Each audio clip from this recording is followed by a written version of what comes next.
Hello guys, welcome back to Hano Media. Of course, leo tuko ndani ya Idi.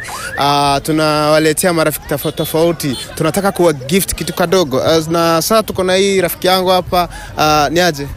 Poa. Uko poa? Niko sawa. Idi iko aje? Iko poa tu kabisa. Uko poa? Yeah. So niko na swali moja nataka nikuulize. Yeah. Leo ni mwezi gani ya Waislamu?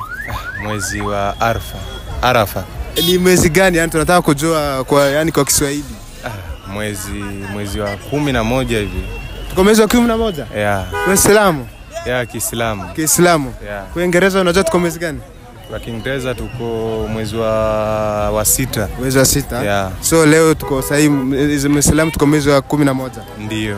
Okay, sawa. Guys amepata. So tunataka kumgift hapa aende enjoy Idi yake kidogo, si ndio? Si ndio? Wewe kwanza unaitwa nani? Mimi naitwa Omari. Mali? Yeah. Mali ama Omari. Yeah. Omari, asante sana. Sawa, shukrani hiyo. Okay. Uende enjoy Idi, si ndio? Sawa, hamna tatizo, nashukuru sana. Karibu sana. Okay, sawa.